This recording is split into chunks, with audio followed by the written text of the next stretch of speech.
जय गुरु जी, जय गुरु जी संगत जी।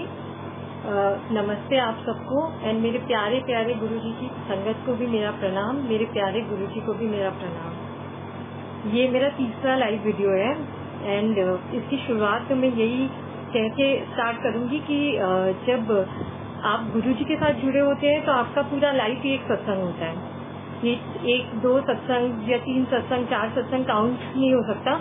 ये पूरा लाइफ ही सत्संग से भरा हुआ है हमारा, और जो फ्लो है वो कभी स्टॉप होती नहीं है गुरु जी के साथ जब आप कनेक्टेड हैं। तो इस सत्संग को शुरू करने से पहले मैं बताऊंगी, जब सोनिया आंटी ने मुझे रिक्वेस्ट की थी सत्संग शेयर करने के लिए, तो मेरे पास माइंड में एक सत्संग था जो मैं शेयर करना चाहती थी, और उस समय और कुछ ध्यान नहीं आ रहा था।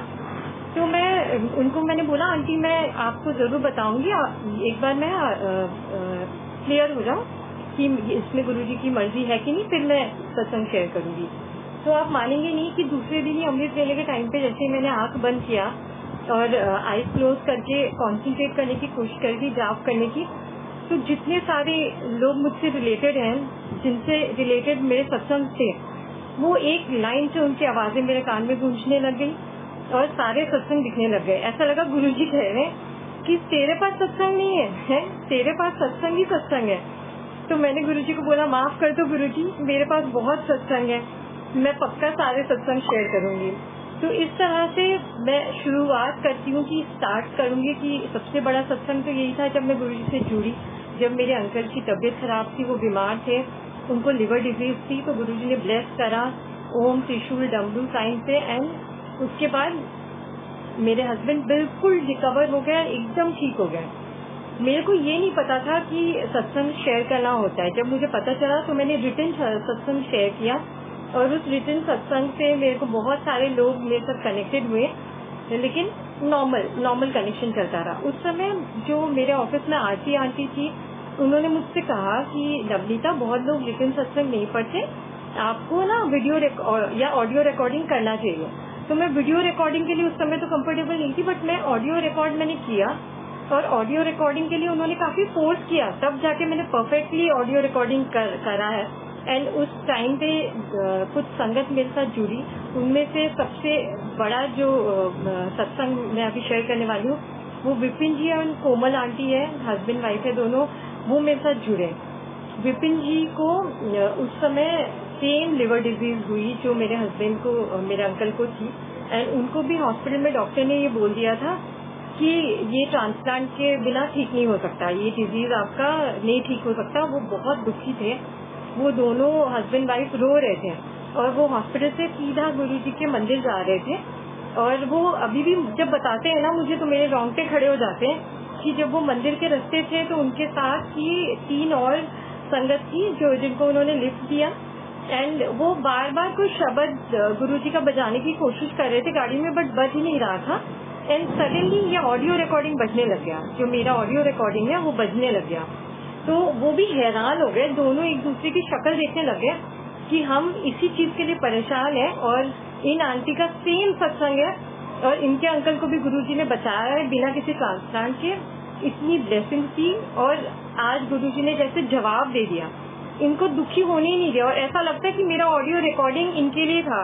और एक और आंटी है, उनका भी मैं बताऊंगी, उनके लिए भी था। तो जब वो एक दूसरे को देख रहे थे, जो पीछे जो संगत बैठी थी ना, वो भी बहुत हैरान थी। वो संगत को भी ऐसा लग रहा था कि ये जो आपस में बात कर रहे हैं दोनों जैसे एक दूसरे को देख रहे थे, उनको समझ आ गया था। फिर उन्होंने पीछे बैठी हुई संगत को भी सारी चीज एक्सप्लेन किया, बताया कि देखिए हम अभी हॉस्पिटल से आ रहे हैं, हम इतने दुखी हैं, हमारे आ रहे हैं कि अभी क्या होगा, गुरुजी के रास्ते आ रहे हैं, तो गुरुजी ने हमें आंसर कैसे दिया है इन आंटी के थ्रू। तो ऐसे संगत कनेक्ट होते हैं गुरुजी के, और ऐसे गुरुजी हम सबको ब्लेसिंग्स देते हैं।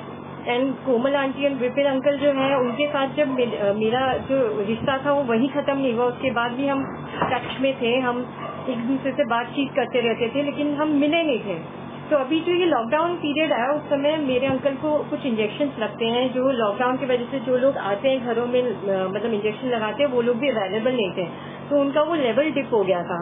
तो हमें समझ नहीं आ रहा था हमें किस हॉस्पिटल में ले जाऊं, क्योंकि उसके लिए तो मतलब इंजेक्शन 2-3 चढ़ा के शायद हॉस्पिटलाइज भी कर ले डॉक्टर्स, अब कोविड के टाइम पे तो कहाँ ले जाए समझ नहीं आता।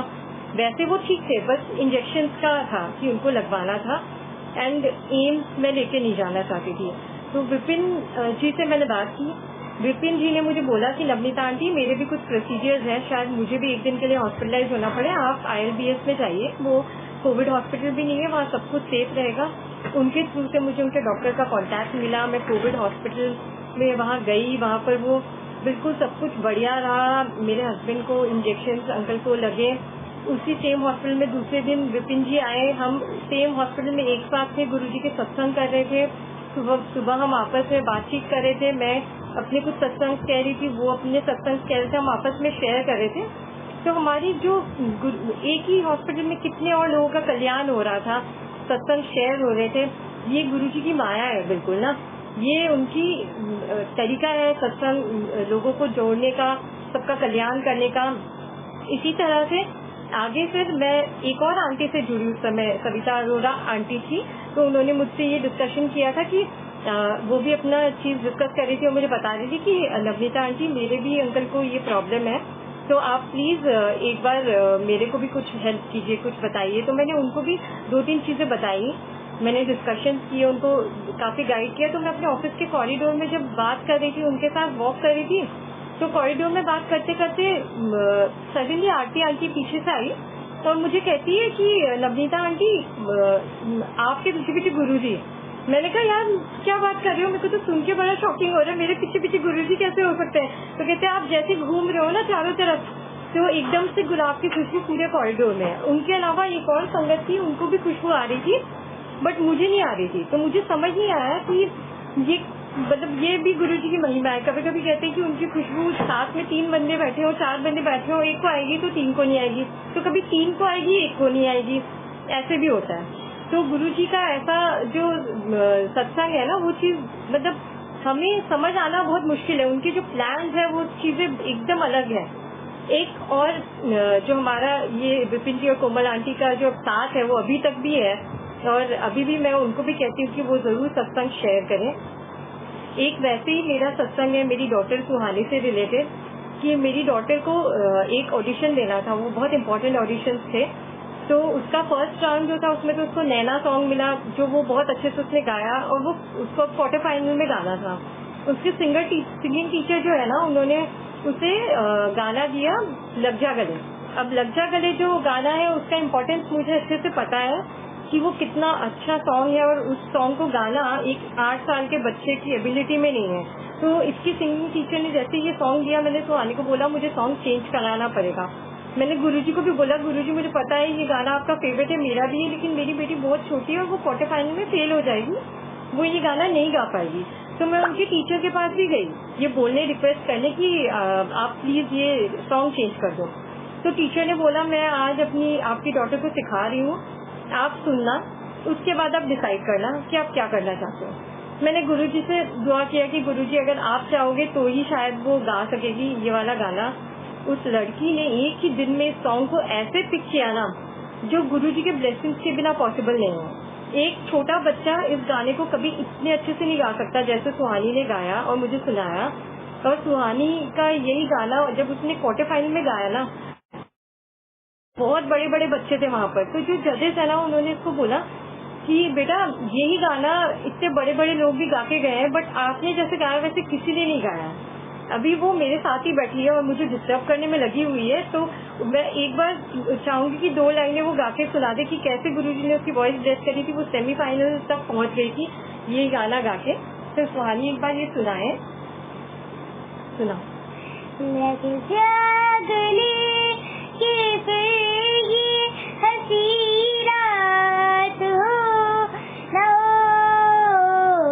शायद कि फिर इस जन्म में मुलाकात हो, लग जा गले से हमको मिले हैं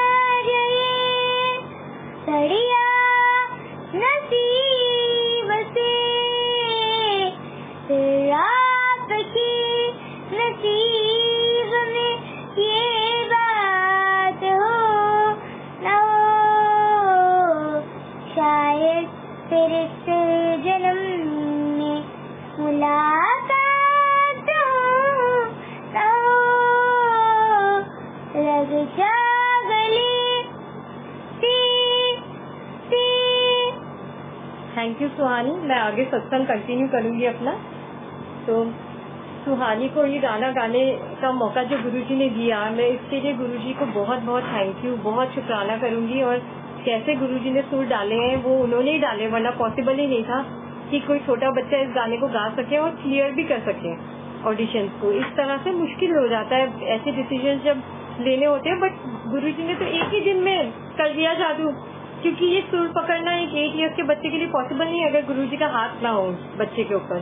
तो ये भी मेरा एक बहुत इम्पोर्टेंट सत्संग था जो मुझे शेयर करना था।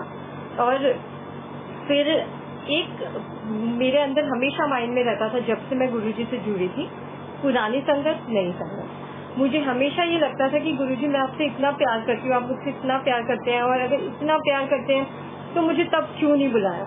ये शायद हम सारे नए संगत के मन में होता है कि गुरुजी हमें तब क्यों नहीं बुलाया, हमें क्यों नहीं अपने दर्शन दिए।